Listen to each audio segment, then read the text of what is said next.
Wake up, buyer payer people. It's a beautiful day.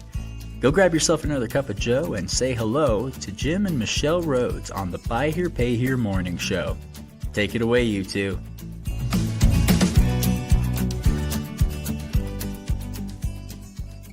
Hello, So happy we're Sunday afternoon. it's like not good morning. No, it's the afternoon. We rolled the morning show intro. It's a continuation of the morning show that we did on Friday. Yeah. Is it in the morning? No. It is not. And it's a Sunday too. So we're gonna do this whenever we want to, I guess, kind of the thing, and then people can catch it when they catch it. We just have to adapt to us. We're still doing live because that just makes it happen. And we're here and happy to do that. And you will get us live, and any mistakes that we make, you'll just pick them up as they happen. Go. I mean, that's kind of part of the fun, right? Yeah, for sure. All right. Well, we talked a little bit last time about this new index, business model index, where it's grading. Let me show on the screen. We're talking more about this. Yeah. So let's take that off the screen for a minute, because there's a whole lot of backstory. Okay. Well, just to review, this is to go into this, and this is basically a dealer report card, and a report card in comparison to other dealers. Yes. So, and this is something that Jim introduced to V8.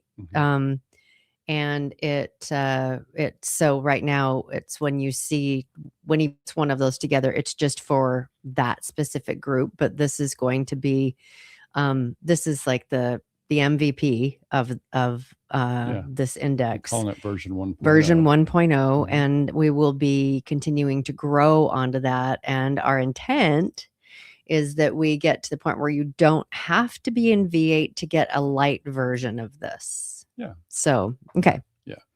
She was doing the last part first. Okay. Yeah, that's all right. I think there's just so much backstory here, and we talked about it already on the Friday episode. So obviously we would urge people to go back and find that episode, and but we'll just kind of recap the backstory on why this even becomes necessary, why it's important, and how we believe it will be of value to dealers.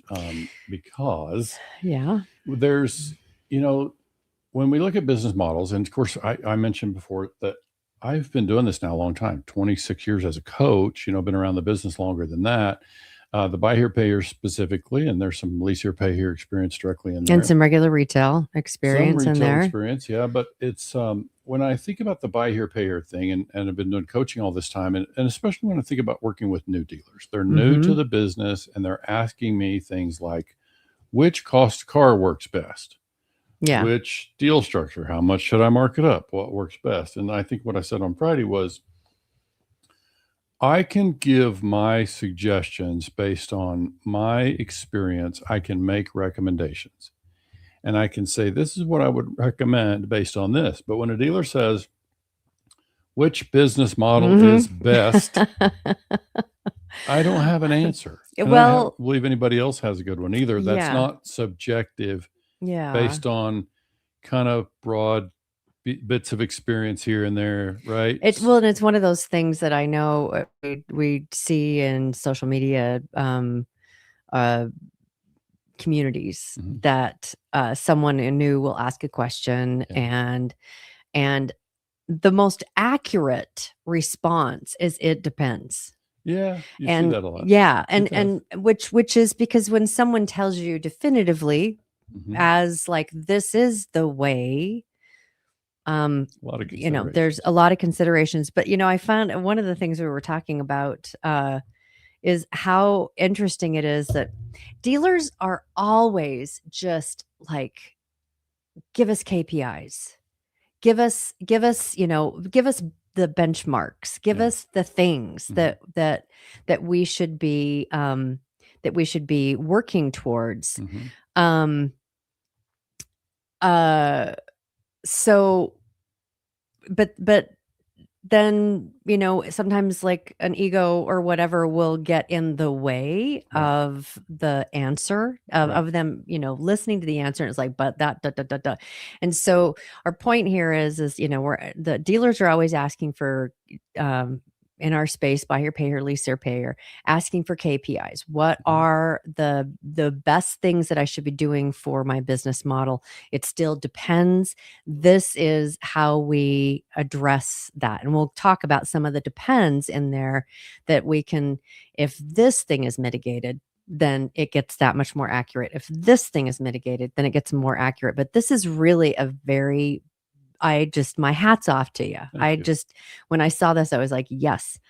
It is easy to understand, and it's in a language that anyone who went through K through 12 and in education, public education, because I'm pretty sure that private did the same thing.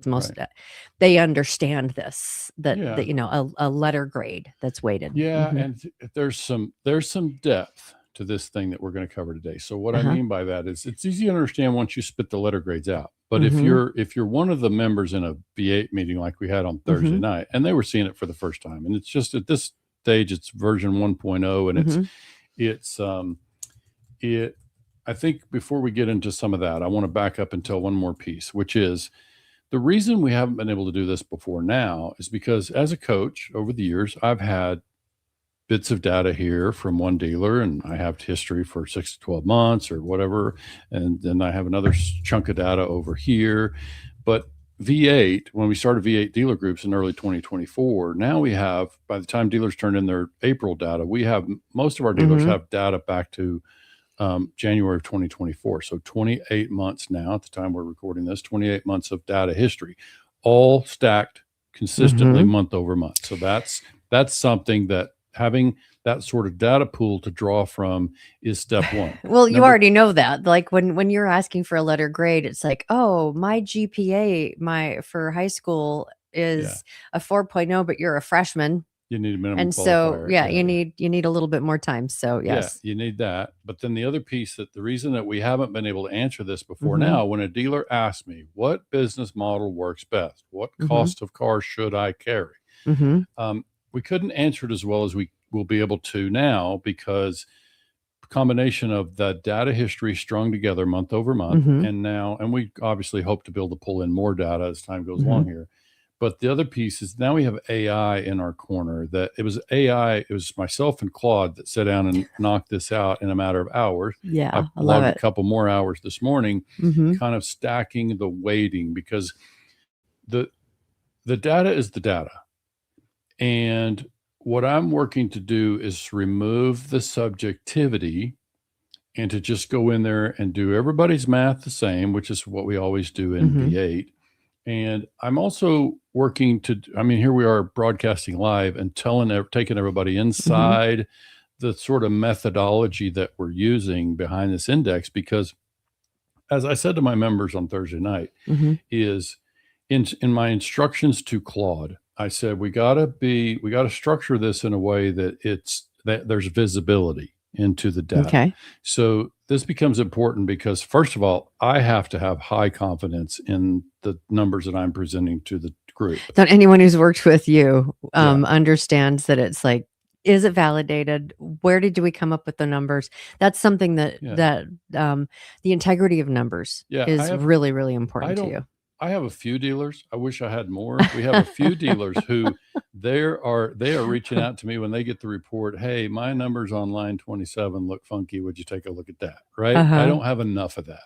I wish more of my dealers looked at the thing line by line. Right. Yeah. But the reality is I'm going to obviously try to make sure that data stacks up neatly and that it's comparative, because when I tell dealer one their grade is an A minus and the next dealer 2 is a C plus, they're going to want to understand why that's different. What are the drivers? Why does mine look different?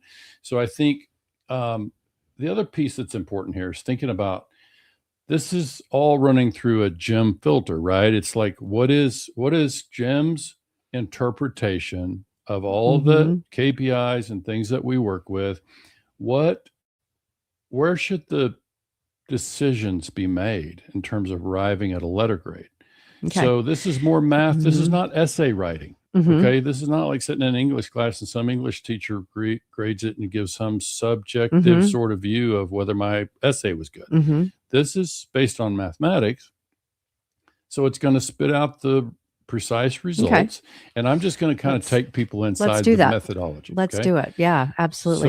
So we can show this first one that's kind of the letter grade so people can see that one that you shared earlier. If you want to put it up there, it's got an example. This is just an example from one of our groups. The black bars at the top are where the dealer's information is blacked out.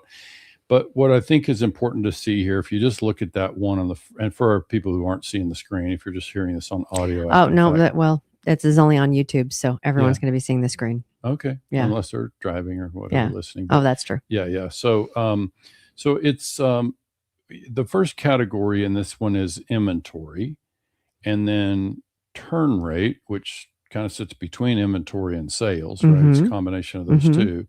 The next one is deal structure, which is a function of sales. Sales volume is listed in there. Profitability, and then portfolio cash on cash, which is really the label that it gave here, but it's really portfolio performance would be that other bucket. So when you think about, let's just back up for a minute, Michelle, and let's talk about buy here, pay here dealers. Dealer gets in the business. They're going to buy cars. They're going to price them. They're going to underwrite the deal and prove the sale. And they're going to have a certain structure that has a certain amount of profit and a certain amount of risk in it. And they're going to have a certain amount of interest and a certain amount of profit in their deal. And then they're going to begin to collect on that. And so in my own weighting, I leaned heavily on, what Ken Shilson said, and I was in the room plenty of times. Those of you who don't know who Ken Shilson is, he's kind of like the grandfather of data and the godfather. Yeah. Thank you. The godfather of the data and buy here, pay here. By trade. And by the way, Ken, if you ever hear our voice, I hope you're well. We understand you've had some health issues and are mostly retired, and I'm grateful for the work that you've done. So I refer to the work that you've done often. So Ken was a guy who just said that it's not what you sell and buy here, pay here. It's not about sales. It's about keeping them sold. Okay. So doing a better job of keeping them sold. So my weighting is heavily on the idea, if you got dealer one who sells 100 cars a month, but charges off a higher percentage of them, then that's not as favorable as dealer number two, who also sells 100 cars a month, but charges off fewer. So they end up with more profit in their deal. They end up with more cash flow. The gross profit on the front end, the sales department looks the same, potentially, if its structure is the same. But it's really, what do we bank? I've written articles in the past about banking what we book, right? You put it on the books, but how much of it lands in the bank? All right. So a lot of my metrics are driven off. And I see frequently, and I've done the same thing, depending on whatever it is that, we're getting a mortgage and we're going to make the numbers look as good as they possibly can. Yeah. Right. Yeah. And what it all kind of comes down to is what, what's in the bank. Right. That's what money is passing, because this business it's cash is important. It's very there. I took the slide down and the images disappeared. So the thing that I was, so it's about how you present it. Yeah. Right. And so in this case, we're going to be transparent with the way that we calculate what we do. Go ahead. So I want to kind of, you talked about, it's about being sticky. And so if I just show this again really quick, so the different, there's 1, 2, 3, 4, 6 different categories. In those categories, the things that fall under whether or not it's sticky. What do you mean by sticky? Sticky as in, do they stay sold? Oh, I see. Okay. Yeah. Do they stay sold? Do they stay sold? Which is going to be like your underwriting and and then the other part, which is getting inventory and the actual sales. And so when we were going through this before, that it's basically split into 2 buckets or columns for this weighting. There's one, which is where it's sticky, and the other one, which is getting ready to get it to sell. Okay. And the getting ready to get it to sell and the actual sales number, actually not getting ready to sell. It's collecting. It's, the things you're going to collect on. That's 20%. And the rest of it is 80% on the weight. So I put 80% of the measurement so far. The 80% of the weighting is stacked on how it does after delivery. Why? Because when we buy cars and we put them on our lot, we have cash tied up in them, but we don't have the risk yet. Right? Yeah. I mean, you could argue that if I turn around and sold the cars at a loss, but I'm just saying the risk is in the portfolio supposedly. Yeah.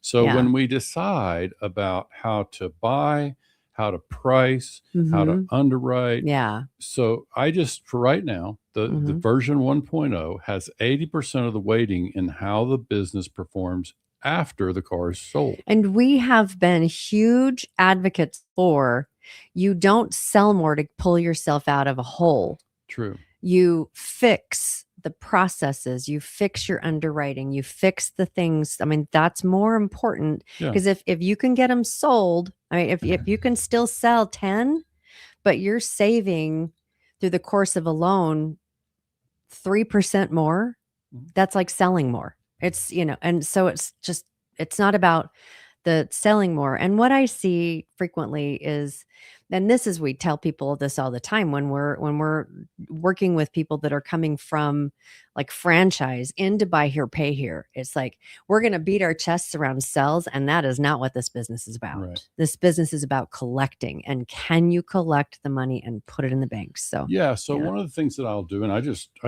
prop this thing up and put a label on it and put a trademark on it and brought it out here, and then let's start talking about it. Right. And so I'll show you what we're doing. And just kind of my point in bringing that up is that we're going to work through with dealers, our V8 members. We're going to get feedback from them, and I'm going to hear a lot of, but what about this, and what about this, and my numbers and this and that. It's like, well, first of all, we all, this letter grade is only as good as the data that we put in. Right. So that's part one. We got to validate the data that's coming in. We got to get our processes, our reporting processes consistent first. And then one of the things we'll be continue to do in VA is to help dealers identify this. This will start to showcase, because dealers it'll raise more of the question. I'll share one little side note, because I think it's kind of relevant. One of our members who was in kind of a beginner group, we tried to do a beginner group with V8 dealers that had less than 100 accounts. It didn't work. We'll probably figure out another way to go at that in the future. Just approach it from a different direction, maybe. Yeah. So that dealer shared with me, though, after the department, kind of conversation you have with some of the other members of that group. And he said, when we meet, Jim kind of gets kind of deep into the numbers of the portfolio performance and some of this. He said, I just want to know how to sell more cars. One of the guys said back to him, I just want to know how to sell more cars. And that's fair. That's understandable. But selling more cars into a portfolio that's not collecting well is really not serving anybody. Like, it's, in fact, you could argue. It feels good. Yeah, it feels good. We can say that we had a good month, but it's like, it really doesn't stop there, because we would need to make sure that we are actually banking whatever we're putting in the portfolio.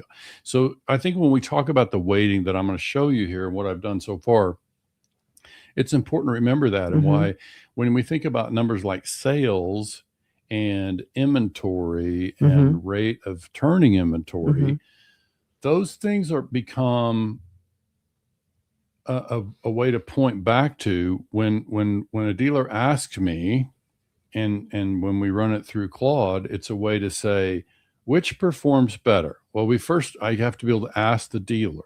And I asked these dealers the other night, said, am I right to ask or think that the portfolio that most of us would most want to own is the one that generates the most cash, that I convert more of my dollars in my portfolio into cash, is item one. Item two is, if you have two dealers doing that part the same, they're both, putting portfolio out there, and they're both converting it to cash at the same rate, collecting principal and interest and converting it to cash. Then the next question is, which one had more risk to create that? Which one had more cash tied up in that portfolio to build it? So in a lot of the deep numbers that we would look at, that's where this started to happen is we started in our V8 groups some months ago to create some business model indicators. Our report has KPIs in there, just like what you mentioned, has lots of ratios and comparisons of different numbers and measurements. And it wasn't until I kind of got deep enough into some of the numbers and kind of was able to build on a little bit as we go that I began to see some of the numbers that were pretty strong indicators of business model and approach to the business.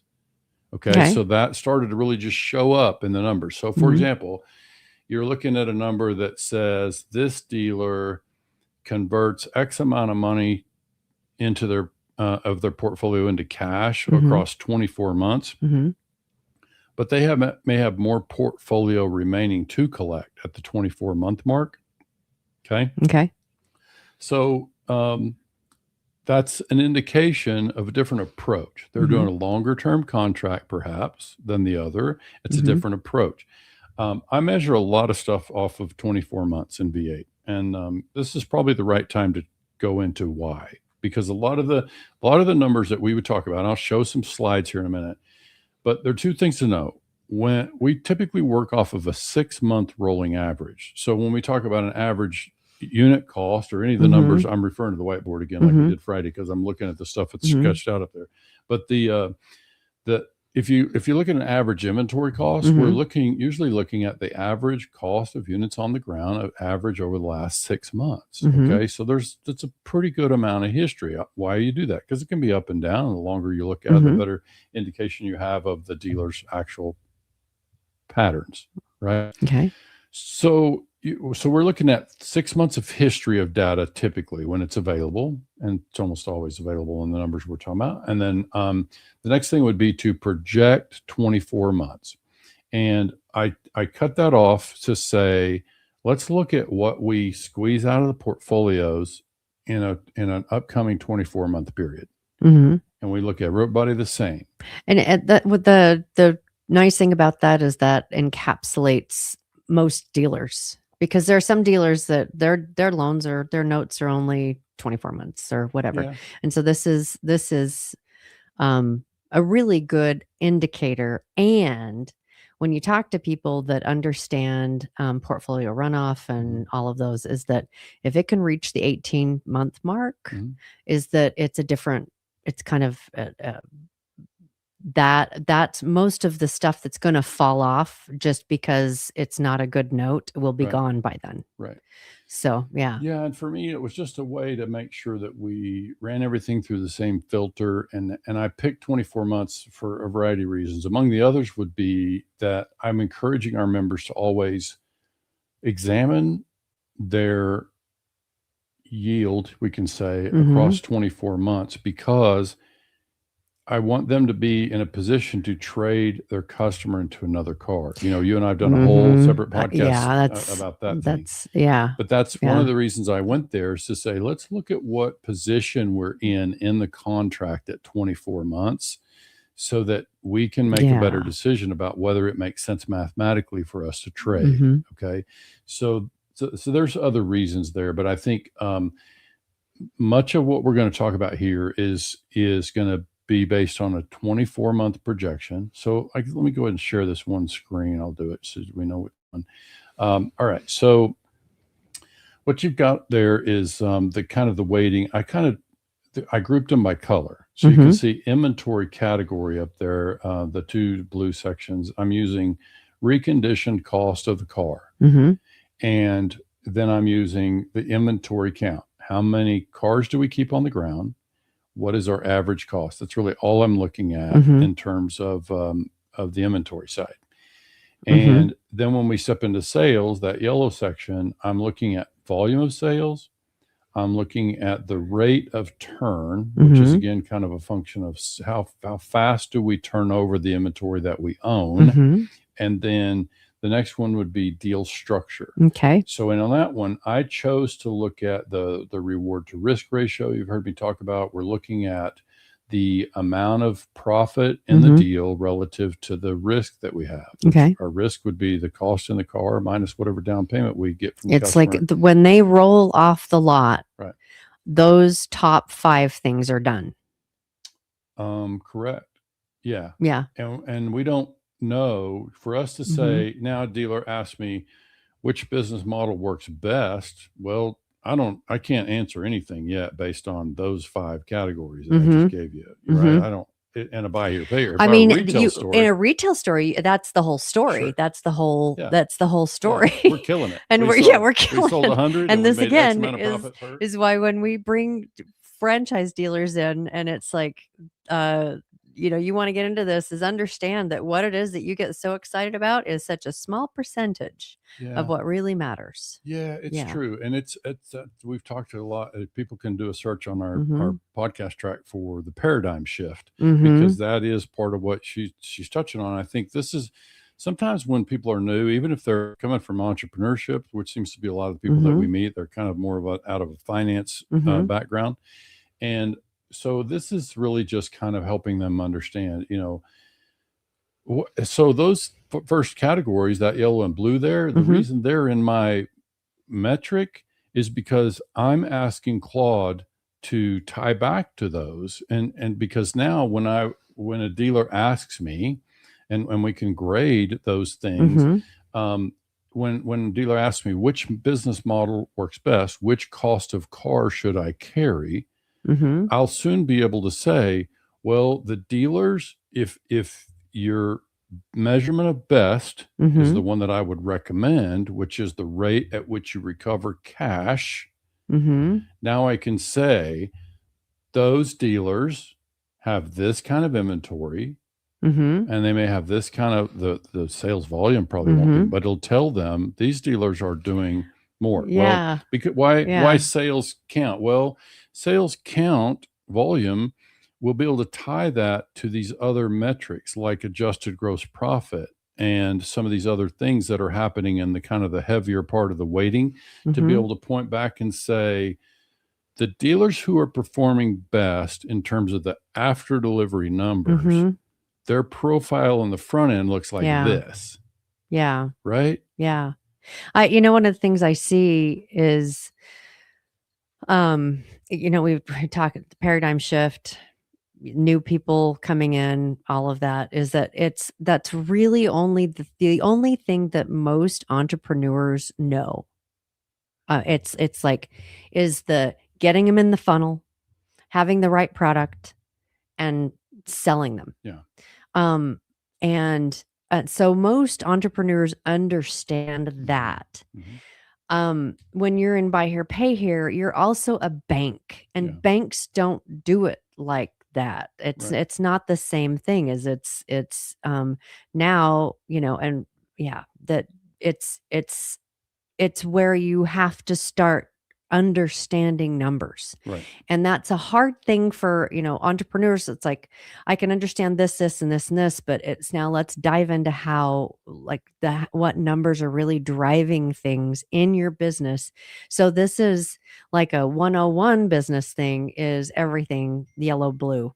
Yeah. And then you're getting in your 201s, your 301s, your 401s, if you're looking at the education scale of a class. Yeah. When you get into those greens, it's like these are things that a lot of dealers, we're talking about new dealers. It's like, it gets really heavy. It's like, this is the business. And so if there are ways you can learn these pieces and it will help you. It will pull off the blinds of how this business works and how, where you can tweak, where you can fix, where you can, and so it's, we again, pound that, beat that drum of this other part, which is 80% of what you're weighing is where the meat is in this business. So it's where people, it's like, figure out the numbers and get the numbers. As you talk about that, I'm reminded of some of the dealers. You've heard me use this example about meeting dealers who are thoroughbreds. And we see that a lot with dealers. And listen, it matters. It does, having the mindset to be able to generate sales, acquire inventory well, create sales. It's just that in our business, it doesn't end there.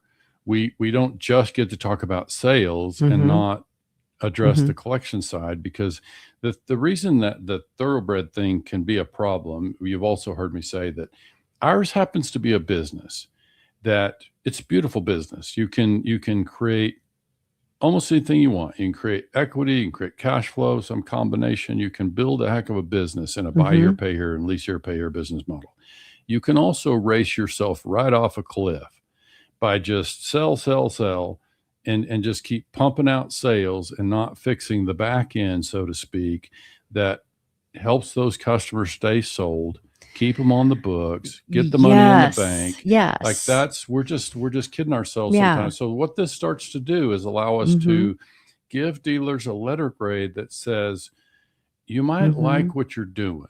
You might like the approach, but the dealer sitting next to you has a better letter grade. You might want to ask them what they're doing, why, and let's make sure we understand. So this will be obviously our coming meetings with V8. I'll be soliciting input from the members on what it is that we've chosen as the drivers here, because we want to hear from them and make sure that they agree, and that this is valid sort of approach to, what is indicative of business model. Because you got dealers that are newer, and listen, there are a couple of things that aren't in here. We went a long time here without saying that this version 1.0 does not address operating expenses. Yeah. We have operating expenses in V8, but they're not validated. And so I just didn't put it in here. I'm just really looking at sort of the nuts and bolts of the thing, irrespective of what it costs them to operate that machine. Yeah. Operating expenses are, we have seen some lean operations. It's like you got your wife and your husband, and they're doing all the sales and collections, and it's like super lean. And we've seen ones where it's very fat because mother-in-law is now retired and needs a little extra money to supplement Social Security, or one of the kids is like, we want to give them a job so that they can pay for their education. It's like, and things that are not necessarily necessary. And it's not that I'm saying that mother-in-law doing the books is not necessary. It's that you're probably overpaying. Oh, well, maybe. So that's an operating expense. Yeah, it's like, it's operating like, expenses or like, I day. want to have a very pretty, big corner lot, and I want a new building, so my physical location and utilities that go into that, and if you've got a shop and you've got like all of this budget you've done for new equipment and all of that kind of stuff, operating expenses, and that's not part of this. Yeah. So that'll be in a later version. We do think that's going to be a relevant indicator, but I think we started in the right place to just kind of, we think about this like the machine that is the business, selling cars, creating sales, managing some inventory, and then collecting on the paper. This is a measurement on that machine, and we'll add the operating expense side when it makes sense, and we will validate that. I think. So you had a wheel down here. What did you? Let's go ahead.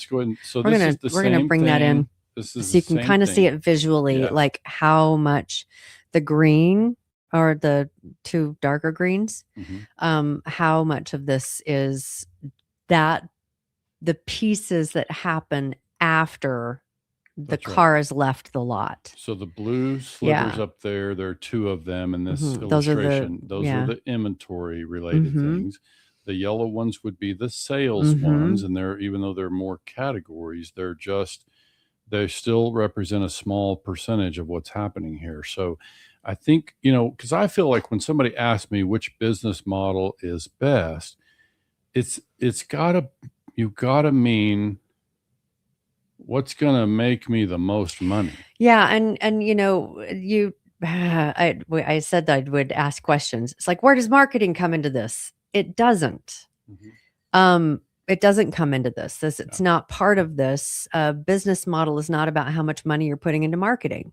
Well, I could offer a caveat. Okay. a little star in there, because some of the measurements are going to be, for example, over here, there's one on adjusted gross profit. So what I chose to measure when it comes to profitability on the front end side of the sales department, you could just look at gross profit.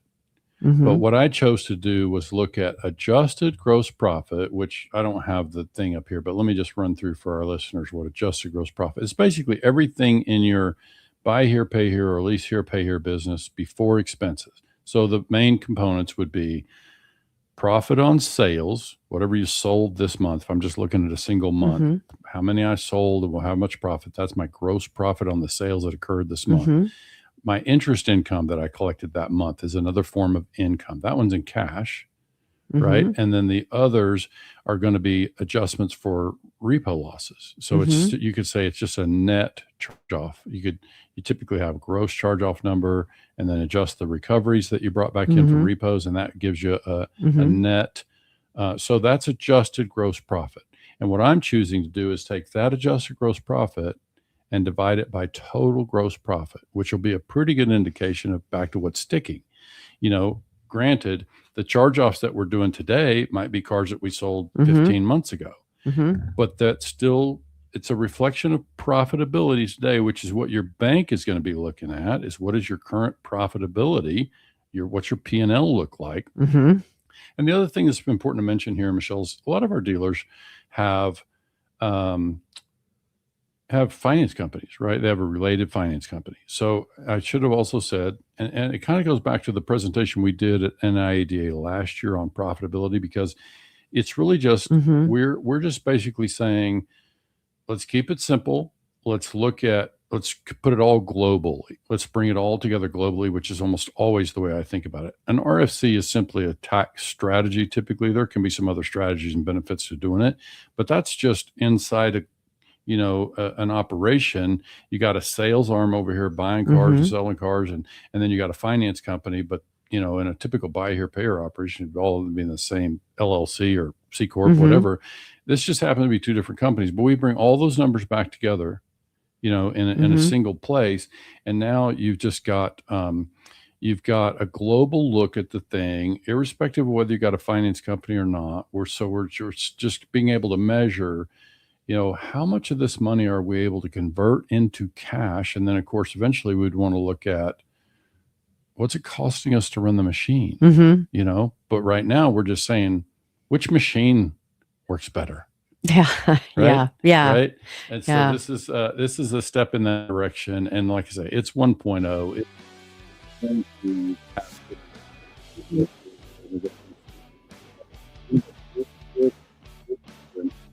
This way,